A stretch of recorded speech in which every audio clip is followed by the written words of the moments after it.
So a while ago, probably a year or so ago, I made a very cringy video talking about how I felt that Red Dead Redemption 2 was going to be coming to PC. There was an article and an interview of some Rocksteady person where they asked if Red Dead Redemption 2 was going to be coming to PC, and he said that Rocksteady had no plans of bringing Red Dead Redemption 2 to PC. I mean, he stated it in a way where there was wiggle room. And even in the comment section, the reader response was leaning towards the fact that they felt that Rocksteady was just waiting for console sales to diminish and then eventually start announcing plans for a PC version, because it made no sense to go to the console version of a game that did so well, remarkably well in sales, and then ignore and abandon the PC community. Now, I can see that how that statement was a very tactful statement in that time, because eventually the PS4 Pro came with a bundle that had Red Dead Redemption 2 on it. I have a copy of that, so a free copy of Red Dead Redemption 2.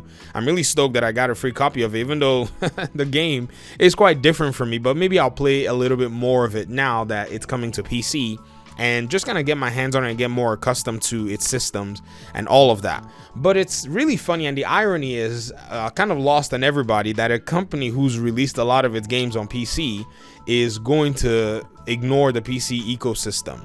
But what we see now is they're bringing out their game and they're trying to use the Epic Games store as one of their primary fronts of distributing it, and Rocksteady now has its own storefront. But I want to make a silly prediction in this video, and that prediction is I think Red Dead Redemption 2 is going to come to Steam. So for those of you who are not feeling Epic Games for one reason or the other, I'm not a Steam loyalist. I have Epic Games. I have a lot of games on Epic Games Store, by the way, and it's free, so I'm taking them as much as I can. I think by now I have about I don't know, maybe close to 12 games free, not paid a dime for them from their store. But for those of you who may be waiting and saying, yeah, I'll probably just maybe pass, or wait, if it ever comes on Steam, I'll buy it, I just want to say that I can almost assure you that it's going to happen.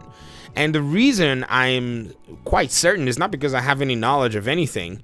The reason I'm certain is because market forces right now in the gaming scene are actually much more stronger than they were a few years ago. I think the gaming industry every single day becomes more cutthroat than it's been in the past 24 hours. Like, by the time this 24-hour time window passes, there will be more competition than there was, because now the technology available to make, market, and deploy games is getting a lot more prevalent. It's easier to access, and more companies are able to churn out more games faster, especially when they're building on other titles.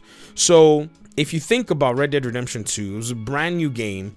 I mean, yes, you know, the point of reference was the first Red Dead Redemption game, which I do own on PS3, which is crazy. I bought a PS3 with a whole bunch of games the other day, and I was looking through, and I have the old Red Dead Redemption, so maybe I'll play it someday, who knows. And so the Red Dead Redemption 2 game, on the other hand, was made 8 years in the making.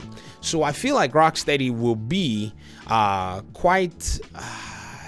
I don't know how to put it. I don't want to sound insulting, but I want to say that they will be purposefully leaving money on the table if they don't go to where the gamers are. You heard that statement before, right? EA made that statement when they made the decision to move to the Steam platform again, after enjoying or enduring so many years of being on Origin by themselves, and finding out that a lot of gamers were not interested in downloading one more player, and EA not even having the best of reputations.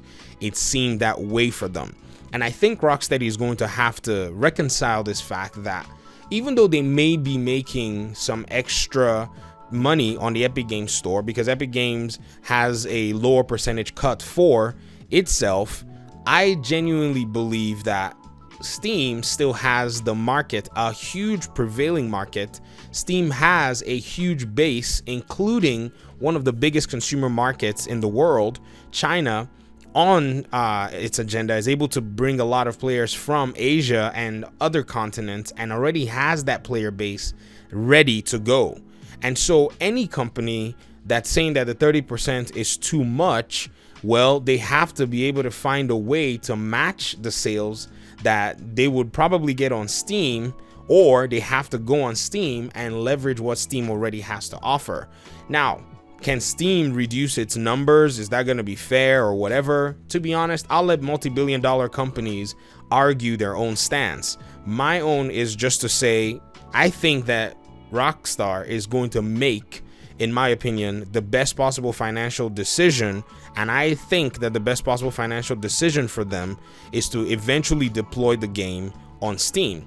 Now, the way they've decided to go with it by sticking with Epic Games first, to me, seems like a smart decision, because for the first few months of this PC release, or maybe year or two, they'll be able to gain a good number of the profits over time. And I think once the sales flatline, moving to Steam to then pick up some more sales will make sense, because there's already a market there. Even though you're going to be paying more rent when you get to Steam, you're still going to gain sales on that platform. I think it's a sensible decision financially to kind of scrape the bottom of the financial barrel in terms of Red Dead Redemption 2 and its online services, because more than anything, I think they want to market their online platform with this game. And so bringing it to PC, they're trying to leverage all of that. And Steam already has a lot of the functionality that really works well with seamless online. And so I would not be surprised if they take this game to Steam within the next 6 to 8 months. Now, they may decide they're not going to do it. It may not serve their interest to do so, but more than likely, it makes sense to go on that platform on Steam and get the players that are willing to still participate in their product, especially with the success of GTA 5 over the years. That game sold and sold and sold for so many years.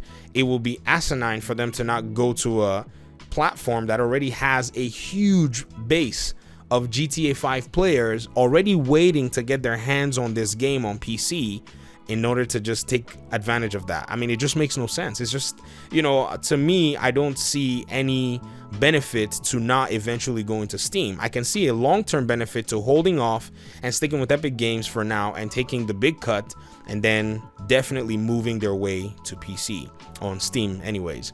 But that's just my spiel. I just wanted to go ahead and just, you know, highlight how this was quite the irony, and how so many years later you make a prediction, or you agree with the prediction from people in the gaming community, and then you eventually come to see it come to life, because financially, business-wise, by, you know, just by the rules of enterprise, it makes a lot of sense for you to be able to reach a customer that's already existing. When you have a customer in existence, you want to make sure that you meet their needs, and the need for a lot of the PC players was that we are going to wait if this game comes on PC. So, you know, fasten your seatbelt if you're a PC gamer.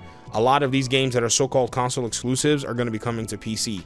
The PC market is very, very big. From 2016 through 2018, there was an explosion in the PC gaming market in terms of hardware, in terms of a lot of people getting a gaming PC as like a secondary console. There is data to this effect. It's not something that I'm making up. It's something that I've been doing the research for a long time. So I would not be surprised to see huge PlayStation exclusives like Spider-Man. Maybe, I don't think God of War will come. I don't think they have any interest. But a game like Spider-Man that has a huge fan base, I will not be surprised if we see something like that actually go on the PC platform. Anyways, that's my little spiel for this editorial. Thank you very much for your time and audience. I appreciate you guys so much. If you enjoyed the video, go ahead and, you know, leave a comment to that effect. If you want to subscribe, you're free to do so as well. You can like the video, you can do whatever you want, and I'll see you in the next video. Peace.